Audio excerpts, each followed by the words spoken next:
Hello दोस्तों, स्वागत है आप सभी का इस वीडियो में। आज की इस वीडियो में आज हम लोग आरआरबी एनटीपीसी 2025 में आने वाले पीवाईक्यू प्रश्नों को जानेंगे। प्रश्न है हम लोग का, श्रीलंका में अधिकांश लोग किस धर्म को अनुसरण करते थे? बताना है श्रीलंका में अधिकांश लोग किस धर्म का अनुसरण करते थे।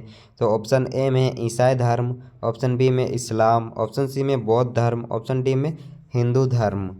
तो इसका करेक्ट आंसर हो जाएगा इस्लाम धर्म। श्रीलंका में अधिकांश लोग इस्लाम धर्म का अनुसरण करते थे। फिर अगला प्रश्न हम लोग का, फ्रांस की अंतिम रानी मेरी एंटोनेट का जन्म किस देश में हुआ था? बताना है फ्रांस की अंतिम रानी मेरी एंटोनेट का जन्म किस देश में हुआ था। तो ऑप्शन ए में है इंग्लैंड, ऑप्शन बी में यूनान, ऑप्शन सी में ऑस्ट्रेलिया, ऑप्शन डी में इटली। तो इसका राइट आंसर हो जाएगा हम लोग का ऑप्शन नंबर सी, यूनान। रानी मेरी एंटोनेट का जन्म यूनान में हुआ था। फिर अगला प्रश्न हम लोग का, फ्रीडम टेल एक 2.5 मिलियन लंबा दर्शा है जो अमेरिकी क्रांति को बेहतर तरीके से दर्शाता है। आपको यह प्रसिद्ध और ऐतिहासिक मार्ग किस अमेरिकी शहर में मिलेगा? बताना किस अमेरिकी शहर में मिलेगा। तो इसका करेक्ट आंसर हो जाएगा हम लोग का option number B is a correct answer, यानी बोस्टन। इसका करेक्ट आंसर बोस्टन हो जाएगा, option B is a right answer. फिर है अगला प्रश्न हम लोग का, पॉल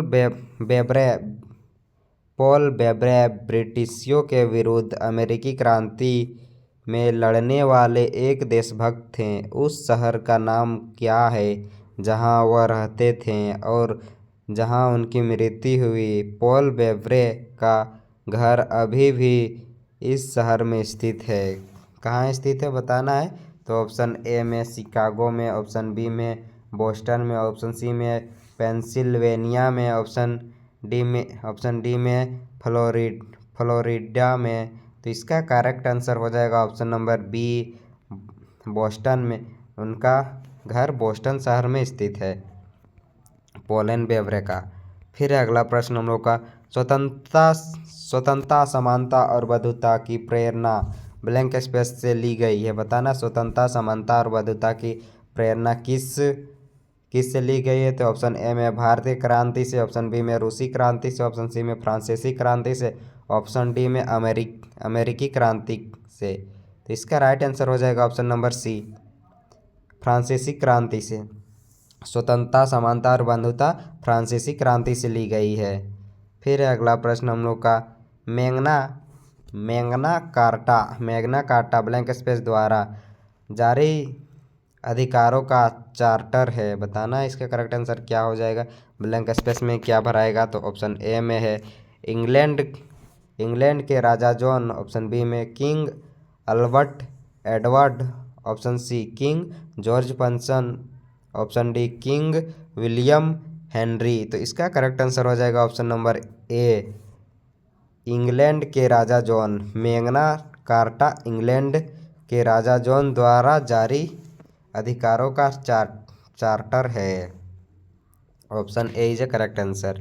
फिर अगला प्रश्न हम लोग का, फ्रांसीसी क्रांति की 100वीं वर्षगांठ मनाने के लिए एफिल टावर का निर्माण किस वर्ष हुआ था? बताना है फ्रांसीसी क्रांति की 100वीं वर्षगांठ मनाने के लिए एफिल टावर का निर्माण किस वर्ष हुआ था? तो ऑप्शन ए में 1989 में, ऑप्शन बी में 1913 में, ऑप्शन सी में 1986 में, ऑप्शन डी में 1900 ईस्वी में। तो इसका राइट आंसर हो जाएगा हम लोग का 1989 में। फ्रांसीसी क्रांति की 100वीं वर्षगांठ मनाने के लिए एफिल टावर का निर्माण 1989 ईस्वी में हुआ था, option number A is a correct answer. फिर अगला प्रश्न हम लोग का, गुलनाबाद की लड़ाई को महमूद होताकी के नेतृत्व में ब्लैंक स्पेस साल में लड़ी गई थी। किस साल में लड़ी गई थी? ऑप्शन ए में 1770 में, ऑप्शन बी में 1722 में, ऑप्शन सी में 1712 में, ऑप्शन डी में 1702 में। तो इसका करेक्ट आंसर हो जाएगा हम लोग का option number B is correct answer हो जाएगा। 1722 इज राइट आंसर। फिर अगला प्रश्न हम लोग का अमेरिकी इतिहास में राष्ट्रीयों के सबसे प्रसिद्ध भाषणों में से एक दी गेटिसबर्ग एड्रेस है। उस अमेरिकी राष्ट्रपति का नाम बताइए जिन्होंने यह महत्वपूर्ण भाषण दिया। ऑप्शन ए में अब्राहम लिंकन, ऑप्शन बी में John F Kennedy, option C में थियोडोर रूजवेल्ट, ऑप्शन डी में जॉर्ज वाशिंगटन। तो इसका करेक्ट आंसर हो जाएगा option number A Abraham Lincoln ने अमेरिकी इतिहास में राष्ट्रपतियों के सबसे प्रसिद्ध भाषणों में से एक दी। Option A is correct answer. फिर अगला प्रश्न हम लोग का निम्नलिखित में से कौन सा देश गणतंत्र देश नहीं है। बताना है कौन सा देश गणतंत्र देश नहीं है। ऑप्शन ए में भारत, ऑप्शन बी में यूके, ऑप्शन सी में चीन, ऑप्शन डी में यूएसए। तो इसका राइट आंसर हो जाएगा हम लोग का ऑप्शन नंबर सी, चीन गणतंत्र देश नहीं है। Option number C is correct answer. काफ़ी वीवीआई प्रश्न है जो आरआरबी के एग्ज़ाम में बार बार पूछा जाता है और पीवाईक्यू ही प्रश्न है। आप लोग देख सकते हैं सभी प्रश्न पीवाईक्यू प्रश्न है। रेलवे के सभी एग्ज़ाम में आते रहते हैं, हमेशा क्वेश्चन रिपीटेड होते रहते हैं। तो हमारे चैनल में पहली बार है तो चैनल को भी सब्सक्राइब कर ले और सभी प्रश्नों को अच्छे से देखते जाइए।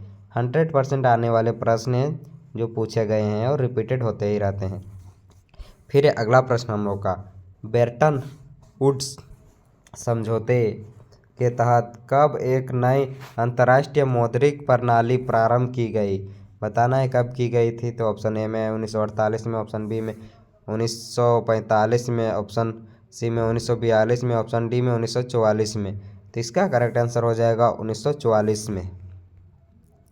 देख सकते हैं ब्रेटन वुड्स समझौते के तहत जुलाई 1944 में न्यू हैम्पशायर में अंतर्राष्ट्रीय मौद्रिक प्रणाली प्रारंभ की गई थी। इसका तत्कालीन उद्देश्य द्वितीय विश्व युद्ध और विश्व व्यापारी संकट से जूझ रहे देशों की मदद करना था। फिर अगला प्रश्न हम लोग का अफगानिस्तान में राजनीतिक प्रणाली को किस नाम से जाना जाता है। बताना है अफगानिस्तान में राजनीतिक प्रणाली को किस नाम से जाना जाता है। ऑप्शन ए में अफगानिस्तान इस्लामी राज्य, ऑप्शन बी में अफगानिस्तान इस्लामी गणराज्य, ऑप्शन सी में अफगानिस्तान इस्लामी अमीरात, ऑप्शन डी में अफगानिस्तान इस्लामी सरकार। तो इसका करेक्ट आंसर हो जाएगा ऑप्शन नंबर सी, अफगानिस्तान इस्लामी अमीरात। ऑप्शन नंबर सी इसका करेक्ट आंसर हो जाएगा। आज के लिए इतना ही। अगर वीडियो थोड़ा सा भी हेल्पफुल लगा होगा और आप आरआरबी, एनटीपीसी या कोई भी कंपटीशन का तैयारी कर रहे हैं तो हमारे चैनल से जुड़े रहें। पीवाईक्यू प्रश्न सभी प्रकार के पाने के लिए सभी एग्जाम के पीवाईक्यू प्रश्न इस चैनल में आपको देखने को मिलेगा। Thanks for watching.